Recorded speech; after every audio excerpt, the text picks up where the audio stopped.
Thank you. Thanks to Michael Chen and Books Are Magic. And this is the second event I've done with Darcie, although I was apparently only there for half of it. And I haven't seen Anton in a long time, so it's really nice to kind of be with folks that you know. Um, I was trying to figure out what would be the best short thing. This is a memoir in verse. One would think the poems might be short, but my poems tend not to be. So this is a poem that is actually about the magic of books. So I thought it was the right one to kind of start off this evening. There's a character who shows up in this book. I gave her, she's using her nickname here, but it's a friend of mine who I grew up with. So, and she's in several of these poems.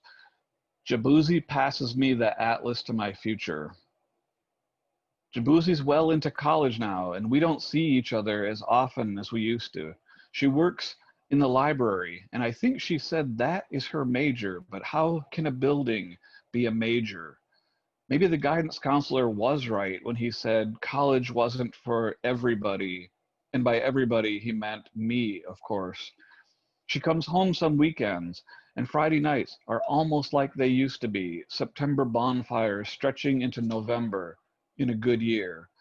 I saw this at the library and thought of you, she says, one Friday night, revealing a big glossy book, warning me to be careful. If I screw it up, it's her good name I'd be tarnishing. I ask, what good name? And we laugh. It's too dark in bonfire light to read, but I can see the title is Cult Movies. It is 200 pages, a guide to my developing taste. When I was 13, we heard that Night of the Living Dead would be playing at the mall, midnight only for one weekend, and she suggested we could each ask our mothers for one ride, to or from. You gonna dream or you gonna do, she asks. As with so many things, she was right. And that night, we witnessed the first rising corpses that would change the landscape of horror movies, moving them from castles to derelict farmhouses at the wood's edge, just like our own sagging roofed homes. I thought you could take notes here, she says, tapping the book. Sometimes they show your kind of movies at the college, and for some you don't even have to wait until midnight. She can see, even in this light, that all I imagine are the ways it wouldn't work. And before I can come up with excuses, she reminds me of our night with the living dead. When the movie finished, we were too resi to lobby loiter at 1:30 in the morning, and the ushers made us wait outside. The few remaining moviegoers acted like zombies staggering through the barren parking lot, grasping at each other and moaning. We knew they weren't really flesh-devouring reanimated corpses, but this plan seemed more and more like a bad idea for two res kids under 16. Aren't you glad you asked now? She said. She loved the movie I'd wanted to see, particularly the first random attack, when Barbara attempts to apologize for her obnoxious brother, who then dies defending her against the first attacking zombie, noting that's the true horror, the ways we die defending love. We're Indians, she added when I grinned. A lifetime of people are going to line up to tell us no. If you love something, you gotta find your way of turning that no into a yes, because no one's going to do it for you. Her mother's familiar rumbling muffler and askew headlights announce her arrival a few minutes later, and our worries faded to muddy shadows we cast in their bright harshness. And now, here she was, making a liar of herself in bonfire light. Anyways, at least now you can know which movies might be worth fighting for. Isn't that something, she asks. I agreed it was.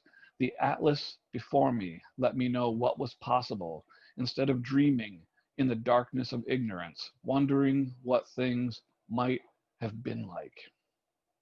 Yeah.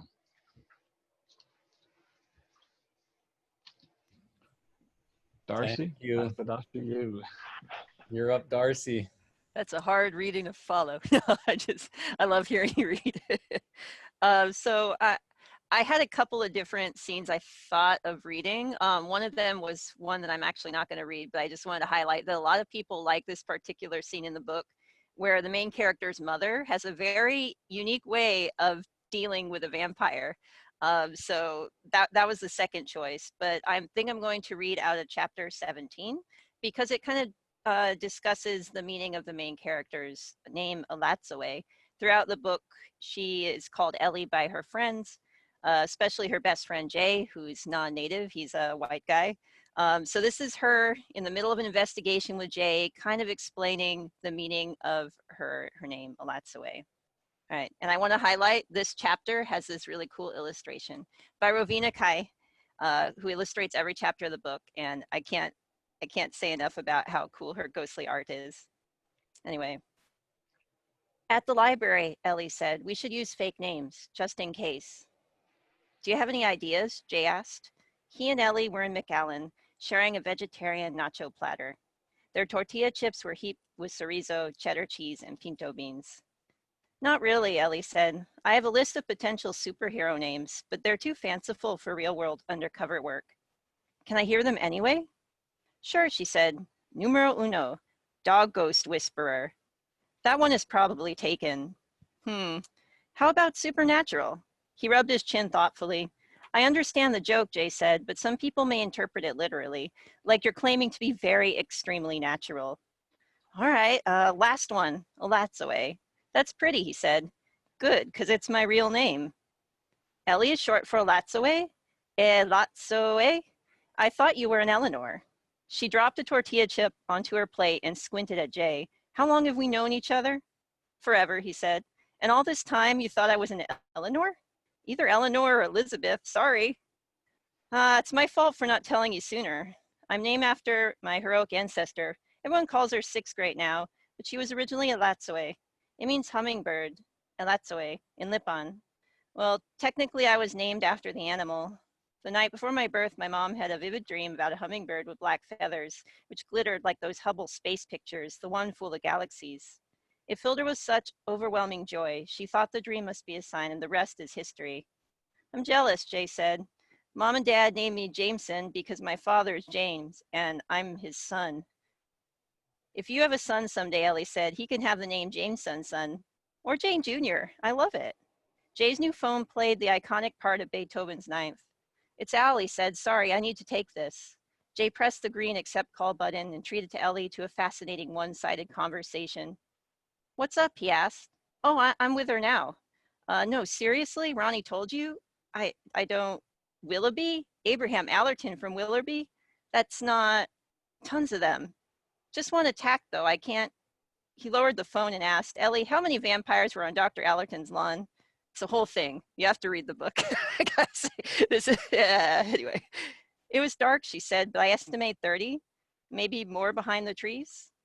Jay continued speaking into the phone. 30, he said. No, she doesn't trust the police. Oh, okay, be careful. Don't get killed. What was that about, Ellie asked. Did he hear about the attack? Uh-huh, Jay said. Al thinks his friends, who are older, more connected vampires, might know about the gathering. He volunteered to ask around. Could be useful information, Ellie said. During the car ride to Willoughby, Jay called his sister to confirm that she understood the risk Al might be taking. As she drove, Ellie eavesdropped. It was more interesting than the podcast about sports scandals Jay was currently playing. It'll help us convict the murder doctor, he said. Hey, you stay out of it, Ronnie. He put a hand over his phone's microphone and said, my sister says hello. She also wants to talk to you later after you're done driving. Hello, Ronnie, Ellie shouted. Jay laughed and returned to his phone conversation. He explained that they were driving to Willoughby for research. I'll be home for supper, he said. So, Ellie said as Jay stowed his phone, you don't like peas?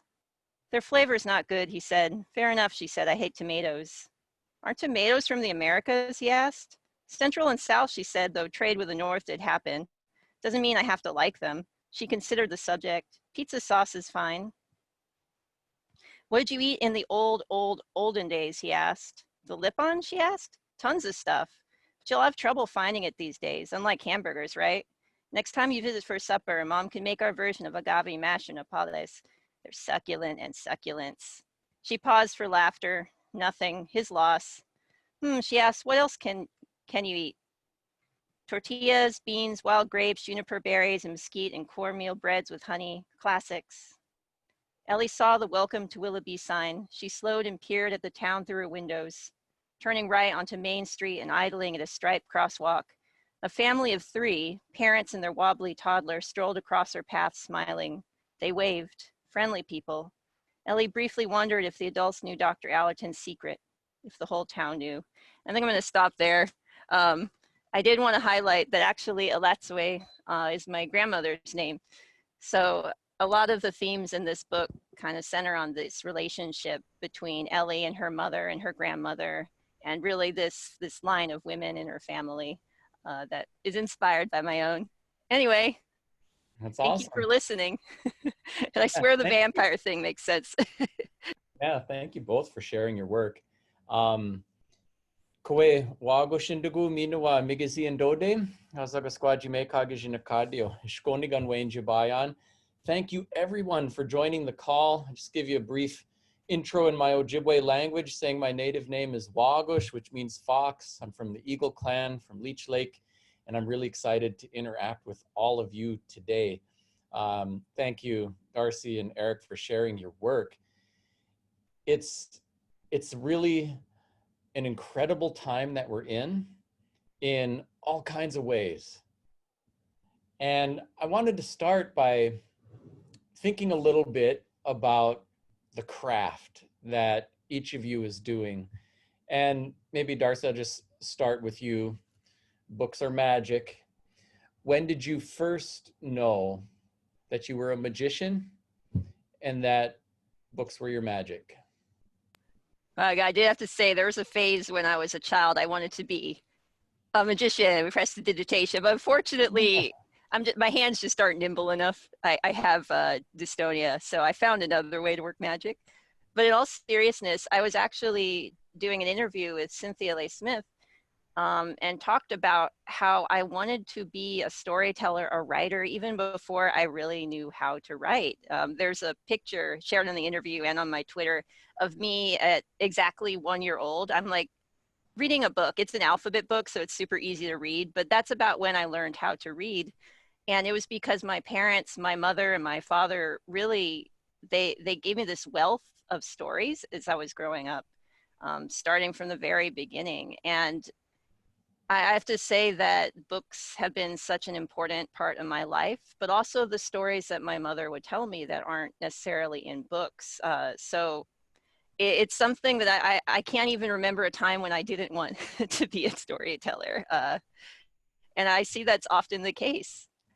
Yeah, that's awesome. Yeah, I mean, I wrote a lot of books with these 3 fingers, so I empathize. There are a lot of ways to do magic. Yeah. How about for you, Eric? When did you first realize that this was your calling and your gift? You know, it's that this answer changes a lot because I keep kind of rethinking and saying, oh, wait a minute, no, this happened like years before what I had thought. Because I think for the what I felt were the defining moments happened sometime around 7th or 8th grade. I had been a painter for a long time, and then they were getting very busy, and I thought, maybe I should start like telling some of that story, because clearly that's what was happening in the painting, and then I could let the paintings be themselves. But and I kind of talked about that at an event earlier today, and then I realized I had totally forgotten this thing had happened when I was younger.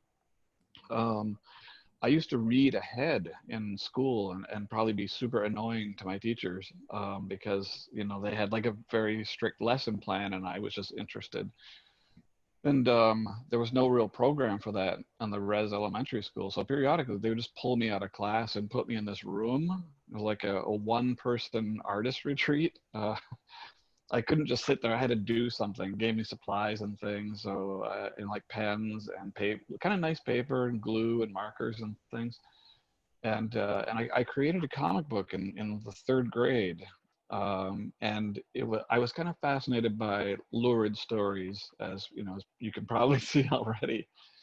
I was watching the Superman repeats on the afternoon of the old TV show with George Reeves, and my siblings are quite a bit older than me, and they also are like, they don't believe in softening anything, So when I was watching it, they're like, that man committed suicide because he couldn't get any roles after playing Superman, and that kind of really preoccupied me. So my comic was very postmodern, like the ghost of George Reeves came back and fought Superman for ruining his life. So I guess it was third grade that Yeah. I really started moving in that direction. Yeah. There's so much shifting in Native communities right now in terms of culture, language, politics, economics. Through your work, both of you engage the subject of Indigenous identity in different ways. What do you want young people to know about what it means to be Native? And I'll throw this to both of you, but go ahead, Eric, since you were kind of heading there. What would you want young people to know about what it means to be Native? And then I'll come to you with the same one.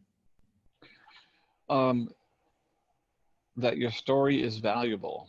I think, that seems like a very obvious answer, but I don't think it is an obvious answer. When I first started trying to be a writer seriously, I was in college, and I was a reader primarily of horror fiction. I was a big Stephen King fan, and then I think as a result of that, read Peter Straub as well, and so the first novel manuscript I wrote, and I'd written a few short stories before that, it was a horror novel, and I had given it to my creative writing professor who I'd become friends with, and when he gave it back, he said, that's like a really fascinating novel about the reservation, but what was up with those monsters? What were they doing in there? And I had no idea that I had even really written a novel about reservation life, and so I had to kind of discover it through somebody else's lens of seeing what I was finding valuable, but like at such a conscious level, I hadn't quite gotten there yet. So I guess if a younger person is hesitant about believing others might find our stories valuable, then, like commit to that love your story. Mm-hmm. Yeah, that's great. Thank you. How about for you, Darcie? Yeah, I have a couple of notes on that. One, it was important for me when I was writing this book. It's a fantasy mystery, and I could have really put it in any time period, but it was important for me to put it in a contemporary version of the United States, just because, like, so often growing up, like I'm Apache, and I've never seen really lip-on Apache people in the fiction I'd read, but I'd see Apache people sometimes, and it'd usually be the 1800s, and it'd be some sort of Western, or it would, if it was in fantasy, it would be like a fantasy Western of some sort, or in the past, or in the horror I'd read, it would all be like period pieces. And I just wanted readers, especially young Native readers, to read themselves as people that exist today and that can exist in the future, which is what my sci-fi work engages with. So this continuity, we aren't dead. And Right. sometimes it almost seems like people think we died out in the 1800s, which is not true. I mean, come on. But another thing that was important to me is Ellie's asexual. She's a tough nerd. She loves comic books. She has this full personality, and I just wanted, in all the things I write, I want to write Native people that are just as rich and have as much variety as all my friends, because we're people, which means that, yeah, we're Native, but we could be lots of things. We don't have to conform to some sort of stereotypical idea of what it means to be a Native person. And yeah, so those were two things that I hope people take away from reading my books about what it means to be Native in the 21st century. Yeah, it's amazing to me, but that we're still dealing with some of these things. But on the one hand, I feel like as a Native person, I'll experience hyper visibility, right? Like racial profiling, things like that. And then at the same time, invisibility and marginalization. And, it's like people are looking for someone who stepped off the set from Dances with Wolves or something. And, most people have been programmed, right? Like I think 87% of the school districts in America don't teach about Native anything after 1900. And so, you know, the programming's very, very thorough and consistent. And so in a way, you know, I think the work that you're both doing is really important to just, you know, to more than interrupt that thought for a minute, but to disrupt that whole paradigm. And I really feel excited about what that can mean. You know, for me, I think, of course I'm ancient and modern, all at the same time, in the same place. We're thousands of years of human history still in the making, you know, and, you know, what are the markers of authenticity? And I know both of you, you know, deal with this quite deeply.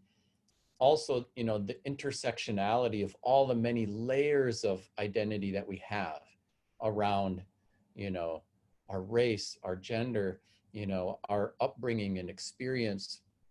And then I just think literature is so powerful in its use of, you know, metaphor and analogy for helping people understand that.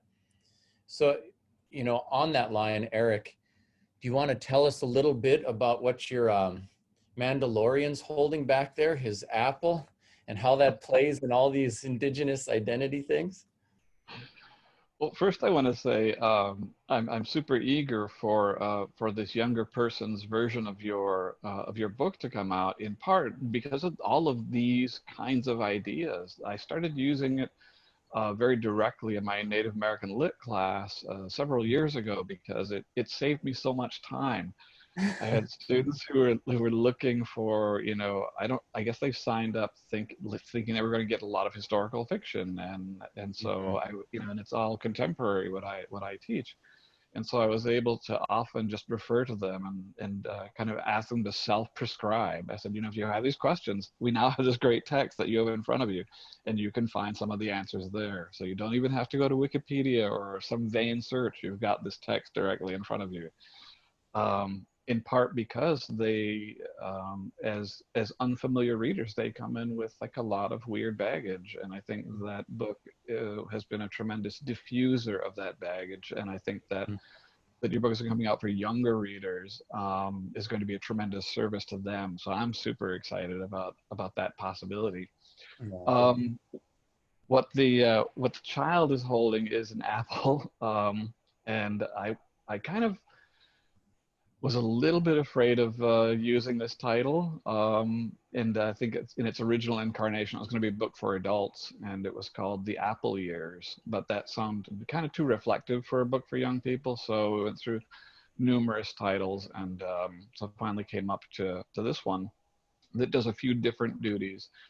And I was most intrigued that, I mean, I think we're used to facing slurs from others, you know, like Redskins fans who are, you know, just insisting that it's an honoring. And I'm like, I don't think so. I don't think that's an honoring.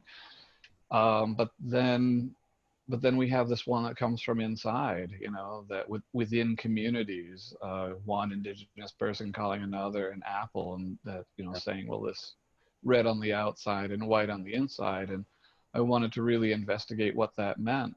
And it seemed to me finally, I didn't find any definitive proof of this. You didn't deal with this in your book, man. So I had to extrapolate on my own that it may have come from the boarding school era. You know, my three of my grandparents went to boarding school, and so when they came, they decided to come home, and they had siblings who decided not to come home because the idea of the boarding school was to wipe out indigenous identity, and so it did for some of them.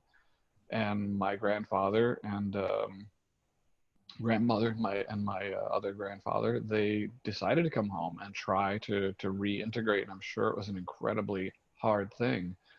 And so it seems that as a metaphor is a manifestation of that fear. And I thought this is kind of what literature has to do. You know, it has to confront fear. Yeah, I can't tell you how many times, you know, you catch it on both sides, right? Like the more educated I became, the more I started writing books and doing things, the more people would assume that I wasn't grounded in my community or my culture, or wouldn't know anything about my language or whatever. And Native people can be rough, you know, like Yes, they can. out Indian one another, doing the oppression Olympics, and, you know, all this kind of stuff is just crazy. How about for you, Darcie, within, you know, you could this work or, you know, your other stuff too. How does metaphor and symbolism play out in the effort? I'm myself muted. Trying to think, like, probably the biggest example where it's just the whole story is one big symbol. And I noticed that the people who got this the best were other Native people. So it's called the Whalebone Parrot. And it's this kind of this Victorian ghost story, because I'm a big fan of horror. And I noticed that ghosts appear in a lot of the things that I write. Like even in Elatsoe, there's so many ghosts in this book, and they aren't just ghosts of humans or ghosts of like woolly mammoths and stuff. But in the Whalebone Parrot, there's this really creepy parrot, and this parrot becomes representative of the monster of assimilation as it applies to Lipan people, particularly when it comes to the loss of our language. And it's not completely lost. We're now in this revitalization effort to bring back this language, but despite what you might hear, nobody speaks it fluently. There's some people who said they do. It turns out they were speaking like Lakota or something. But yeah, no. So this language, though, it also has gaps in it, you know, and we're having to actually rely on other Apache languages and even Navajo to kind of help fill in this gap. So this story, this parrot becomes this big, like, monstrous symbol for how the main character's sister is essentially losing herself and parroting the culture of her husband, who is this like Englishman. I'd say that's the biggest one. I do, like most writers, you know, I do love playing with symbolism and metaphors, and sometimes they're related to my culture, other times they're related to other things. Right. Maybe there's queer symbology in a lot of my work because, you know, that's what I am. And, you know, I was just thinking about what you said earlier, Eric, about names that people call us. And I was thinking my first Worldcon was in Dublin, 2019, right? I was supposed to go with my father, but that's when he became sick. So I ended up, you know, I had to go alone. So I was over in this country across the sea for like the first time. And it was my first day there. I was about to head out to the conference, and these two random men who I think they'd seen my jacket the other day, which had the Lipan Apache patch on it. And they said loudly as they're walking by me, "Hey, it's Pocahontas." And this is in Ireland. And I'm like, it followed me here. And I do, it has to be the jacket. I've been like racking my brain. How do they know? Because you can't just necessarily, it's got to be the jacket. I don't know. But it's the kind of thing where it was my first like hour being there, and it just threw me off for the rest of this week. That's supposed to be this celebration of science fiction and fantasy literature, and I just sold my book and I was excited, and then I realized, no, I'm still, to lots of people, they think of me as a stereotype. And I hope that maybe Elatsoe could help change that. I don't even know, overseas maybe, but it's still, it's pervasive, you know. Sure. And it's really frustrating sometimes. Yeah, sometimes you gotta have fun. Yeah, all the time. One time I was in France. I was giving this talk, you know, and people they never seem to get like really passionate at a little more academic talk. But there was a guy there, and he was fired up. So he's just waiting and waiting, and finally, all right, I'm ready for questions. Monsieur, where are the real Indians? So I'm like, where are the real Indians? I was like, where are the real Frenchmen? Because there's a castle across the road, but there's nobody living in it. I don't see people on horses and, you know, armor with banners for Charlemagne riding up and down the streets. I don't even see dudes with berets and little pipes. Where are the real Frenchmen? And he's like, and then I think it started to dawn on him, like some stereotype about what it means to be French is not what it means to be French. And you can be French even if you're traveling in China. And I was like, exactly. It's like that for us too, you know?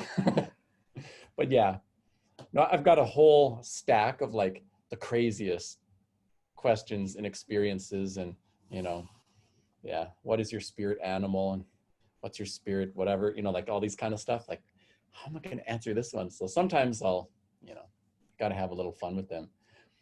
So, you know, as you conduct your craft and travel and engage with the rest of the world, you know, there's something with being an Indigenous person, like even for Indigenous people, like I was just talking to Tommy Orange last week about this, you know, his experience has largely been urban, you know, outside of his reservation community, but then still feels very connected to it. Do you feel a sense of responsibility to your home community? And how so? How does that play out as you represent through your work and out and about in the world? Go ahead, Eric. Yes. That's like the very short answer. I have a very large family. My immediate family, that's like my siblings on down. I was trying to add it up the other day because I knew like the numbers had shifted some. And I want to say it's around 57 right now. Mm. And then my extended family, so my cousins, we're around 330, you know, and the res community it's pretty small. It's like 1,000, maybe 1,200 people. So we make up, you know, kind of a significant percentage of it. And I live just a few minutes away, and that's all I've ever lived. I have moved around in the city of Niagara Falls, but I think the furthest I have ever moved away was 9 miles. And now I think it's currently like 6, and I've been here for a long. This is going to be where I'll stay for the most part. Mm-hmm. And so my community is still very much my community. You know, I mean, I was visiting my niece the other day. It's been kind of strange since COVID, because schools have changed there as well. Mm-hmm. And they've changed in, you know, in somewhat different ways. But I think that my community very much knows what I do. I mean, even if they don't necessarily read what I do, I think there may be pleasure readers among the younger generation, but I think maybe not necessarily so much among the older generation. Or if they are, they read probably not what I write. unless sometimes people read it looking for some eog, looking for some gossip, to see who they might recognize or whatever. And so because that's true, I think I always keep that in mind. You know, I know that at some point,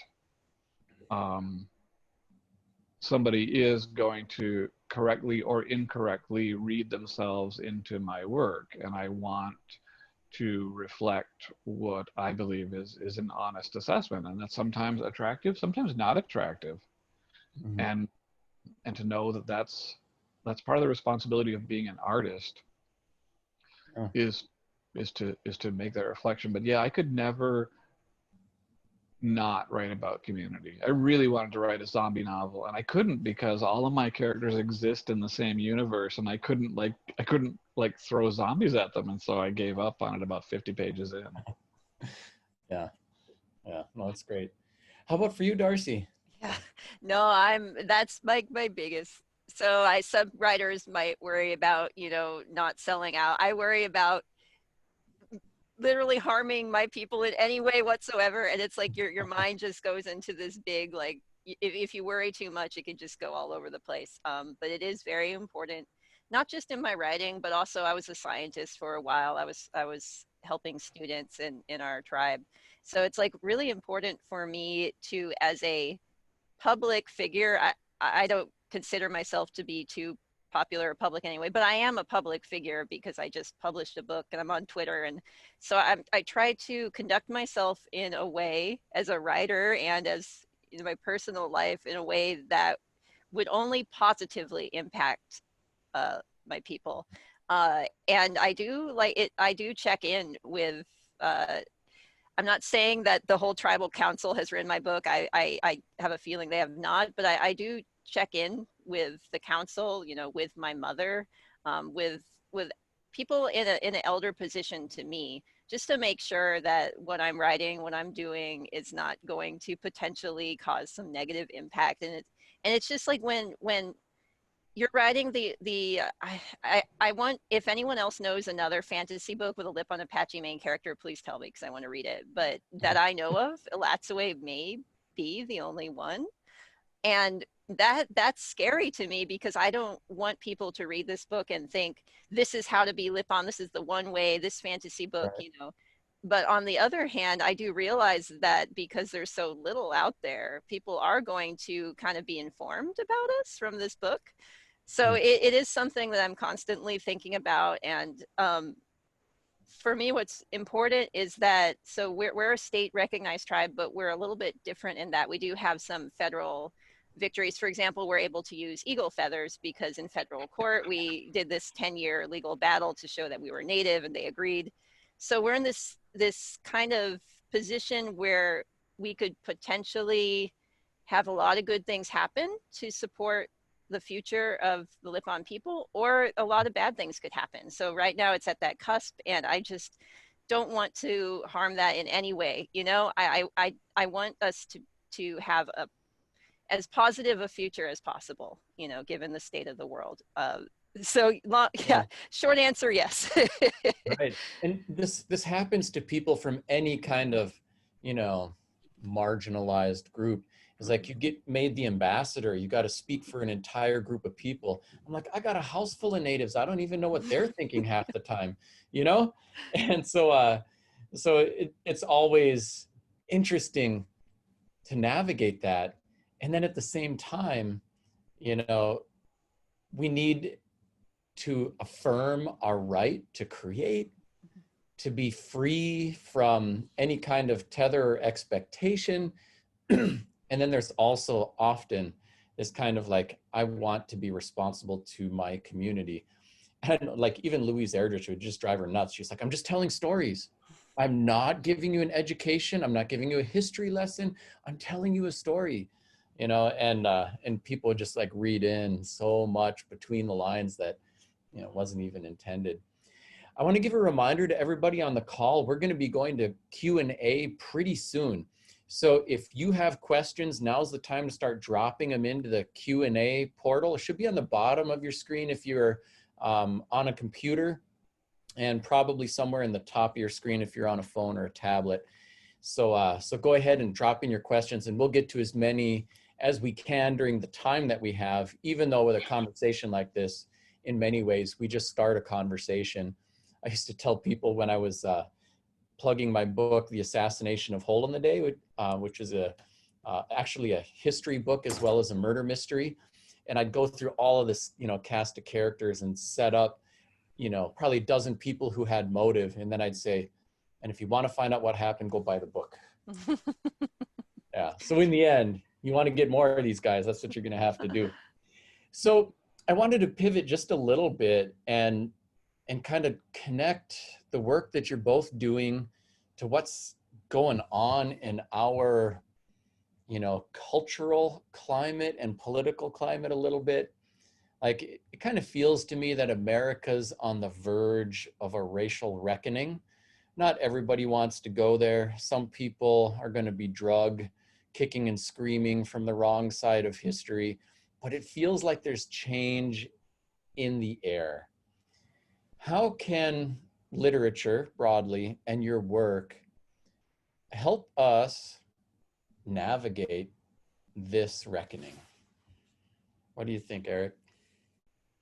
Wow, that seems like a pretty tall order for yeah, it's all on page 32. It's all you need to know. Yeah, I mean, I was gonna say 37, but okay, 32 is fine. Yeah, you know, I think that what I see happening is that it's such a bifurcated culture, mostly because there is this view of dehumanizing those who are not like you or thinking like you, Yeah.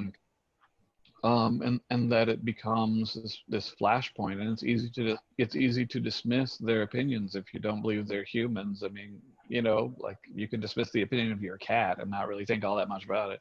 Right. Your cat, of course, might piss on your rug, and the cat is going to express itself in this violent way. And but the reality is that, you know, if anything, if a book can do anything, it might be that it can allow you to see from a different point of view than you have before, to recognize that your opinion is not the monolith opinion, and that I can't guarantee that people are going to change because of that. They may just think, well, no, you're wrong and stupid, and move on. But it's an opportunity. And so to me, to try to write a book that breathes life into an experience that may not be your own is about what I can accomplish and hope for the best. Mm-hmm.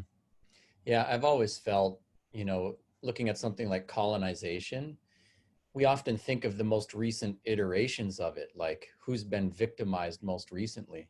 But I mean, white people were busy beating each other up and colonizing one another for a long time before they started exporting it to the rest of the world.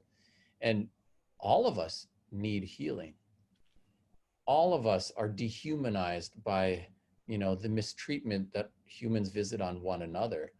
And in looking at all of the various problems and crises that we have now, I think you're right that at its core, the ability to take another human being and say, you are my property, or the ability to look at another human being and, you know, hurt them or spit on them or call them names or just ignore them, death by apathy, that all of these things boil down to, you know, objectifying other people and looking at them as a thing or an obstacle or a political opponent rather than a fully actualized human being. And when we see and engage with story and the people behind the story and the real or fictional characters in the stories, and as we rewrite and retell our stories, that provides meaningful engagement that can help us more fully humanize one another and work for those kinds of change. How about for you, Darcie? How do you see this playing out? So in Elatsoe, I mean, it's a fun book, but it actually, its core kind of thing that explores is how Ellie, who's this young woman in a society much like ours, that's stacked against her, how she seeks justice in her own way, where these institutions that people often believe are there to be just and to enforce justice, or where they fail. Because, you know, if you look at the history of the United States, there is a great deal of injustice, and Black and Indigenous people have been on the wrong end of that for a long time, and they still are. So I do hope that young readers who read my book will, maybe if they're not Native, will be more empathetic toward us, but also maybe they can be inspired to seek justice in their own ways. Right, right. So I'm going to move us into the Q&A. There are a bunch of good questions starting to pop up here, and we'll take as many as we can. And for anyone, if we don't get to your question, there are a lot of other ways to engage with Eric and Darcie and myself. We all have websites, there are communication portals, and really I look at this as a chance to start a conversation with all of you rather than conclude one. So even beyond the books, please keep in touch with all of us as we go through this. So the first question we have here is, what can we do as non-Native readers to disrupt the paradigm when it comes to Native issues and Native visibility? Who wants to take a crack at that? Well, this is like, I'll be short here. This is like a pet peeve of mine for many, many years, which is recognize that there's more than one Native voice. You know, if you're going to take the step and try to read Indigenous letters, you know, don't just seek out that one voice you've already heard of. There are hundreds of nations, and now there are hundreds of writers from those nations, and we're all different. And while there is overlap in what we have to say, you know, what we have in common is genocide. And so there's plenty of of range, and so to just kind of to not find your one Indian checkbox and say, all right, I did that now, and move along. Mm-hmm. Yeah, and kind of buying into that more than one. I like to see, so every day on Indigenous Peoples Day, I get an influx of people like sharing my work, and other Native writers, their work is shared, but that tends to immediately stop after Indigenous People Day. I would like, if you can, you know, keep supporting us throughout the year. That'd be great. You know, we always have to eat. we need that book money, please. So also I love being put on lists that aren't like lists of Native writers. Maybe they're lists of illustrated, you know. Actually, I just got one. Elatsoe is an illustrated young adult novel, so I got put on a list of illustrated young adult novels, or maybe a list of really cool ghost stories and stuff. So like feature us in a way that recognizes the content of what we're writing, as well as our, you know, we're Native. So those are my suggestions.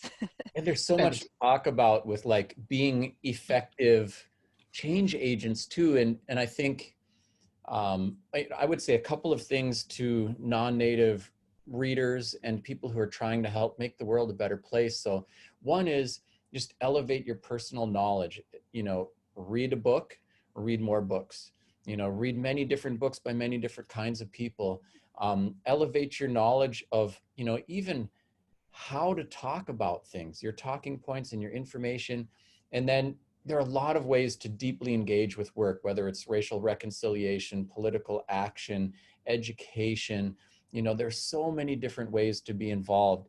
And I think a lot of times one of the biggest sticking points for folks is, especially I think a lot of white progressives is that, you know, they'll feel empathy and they'll want to see change, and then they'll feel a little paralyzed, like, what do I do? How can I make a change? You know, and worry about offending people. And often it keeps things kind of timid. So the other piece that I encourage people to do is be brave, you know, be willing to experience a little bit of discomfort. If we all looked at something like parenting and expected that to be perfectly comfortable, human beings wouldn't even reproduce. It's not a comfortable job. There's going to be puke, fevers, up all night. And if you expect that discomfort, you can lean into that. And it turns out that parenting can be a really beautiful and fulfilling endeavor, right? And so it is the expectation for, you know, racial comfort and cultural comfort that often keeps people held back. So be brave. All right, here's another question. Earlier this year, a statue of Columbus was toppled in Baltimore and sunk into the inner harbor. Do these actions help or hurt the cause? Do they make any difference at all? What do you think? Could I answer that briefly? Yeah, go for it, So Darcie. one of my most vivid school memories, no, I was high She school. was in Baltimore. I saw her dump it in the harbor. No, wait, man, I'm not that. No, I was in Texarkana, and it was an essay. I can't even remember what about. It was like a historical essay, and I wrote something like Columbus is a bad man. I was a little bit more specific, and my teacher wrote beside it, "Not true!" big exclamation point, and gave me an A-. It was like one of my only A-. I normally like took off points for that. So if removing those statues helps students like Darcie, you know, who know the historical reality in any way, I'm saying, sure, go right ahead. But yeah, there's still, I mean, it was a while ago. It wasn't that long ago. People still believe this false narrative of him discovering the Americas and being awesome. Yeah. Well, and I saw this thing today, I guess in part because right now as a holiday, it just kind of means we don't get mail. Because I see for some places it's Indigenous Peoples Day, and then for others it's still very much Columbus Day. But then I saw posted today somewhere else it's National Farmers Day, and I was like, wait a minute, we don't even get a day for ourselves anymore. It didn't even it's like come and gone before it ever flourished. No, don't get me wrong, I love farmers and I love to eat clearly, but how did they wind up like here on this? And so I think that well, I'm kind of how do I want to say this? I guess I I've experienced so much violence in my life that when I see it, it's also very kind of discomforting in almost any form that I see it occurring in. And I also understand the power of violence and why people seek it out. Um, and I suspect that for some people that was a very empowering moment, and for others it made them feel justified in their hatred. So I'm not really quite sure where an act like that falls. I guess I'm being like an indecisive candy ass here. You know, to me, it comes down to kind of two questions. So one is, do the statues belong in public space or not? And then the second question is, what's the best way to get rid of them, right? And so, you know, I think it is fair to ask the question, which cultural icons, people, you know, flags, statues, and symbols deserve primacy of place in our shared public places. And I feel like it is important that we sculpt an environment that is inclusive, that moves towards equity, and that can reflect all of us in positive ways. So there are all kinds of images and statues, Christopher Columbus, Father Junipero Serra, you know, and all kinds of Confederate generals. There's 6 southern states that have the stars and bars, you know, on their state flags. And I think it's okay to reckon with that and say, time to go. And sure, you know, the statue that they're going to put up for the 3 of us, someone's going to hate that 100 years from now, and that's okay. That's okay. Now, there are places like museums where we can put that stuff and contextualize it. But what deserves primacy of place at the center of our governments, at the center of the town square? And I think we should pick things that are going to pull us together rather than drive us apart. How to get rid of it? I mean, it's not so much a question of getting rid of it, but moving it to a different place and recontextualizing it. Put all those Christopher Columbus statues in a museum where we can put a bunch of, you know, writing with it and information and give talks and understand who he was, what he did, and how it changed the world, and put someone we can get behind in the public space. How to do it, it kind of almost comes down to a question of, do you want a revolution or do you want reform? There's going to be change. If you don't listen to reasonable reform efforts, count on a revolution. It's time to listen, you know? And, you know, I am right now and have been engaged in these processes to reevaluate these. If there is a way to proceed with reform tactics, like, you know, having agreement, even if you can't get 100% agreement for moving it to a museum or something, awesome. But you can't keep pushing people down forever and not expect them to rise up. There will be a reckoning. We've got time for maybe one final question, and here it is. And by the way, sorry if we didn't get to all of the questions, but please do keep in touch with us. All right, and so this one's from Alexandra Mendez. What do you hope young readers will come away with when they read your book, with an understanding that all readers are unique and will come away with something a little different? What do you think, Darcie? So I kind of answered a little bit of that in an earlier answer. So in addition to that, I hope that they come away with an appreciation for how cool trilobites are, because I put a lot of my scientific background into this book, like disguise it as cool fantasy, but it's there. And one of them is there are a lot of trilobites, and I hope that they are like, let me research more about this and then become paleontologists. That's a very specific desire. Yeah. What do you think, Eric? We've only got a couple minutes, so I have to go more tweet than blog on this one. But okay, I'll try to what be are you quick. hoping to come away with? That the individual moments of their lives that are shaping them are valuable. You know, that's how the book is created, and I hope that when they see that, they can see that the moments of their own lives equally are worth noting. Right. Yeah. I mean, as human beings from very different places and backgrounds, amazingly, we still have so much in common when we can really look at each other. And it's so empowering to be seen, and it's so empowering to see other people. There's a lot of great stuff to read. I really appreciate everybody who's been able to join the call. Books are indeed magic, and there'll be a lot more opportunity to engage with these wonderful artists. Miigwech, thank you.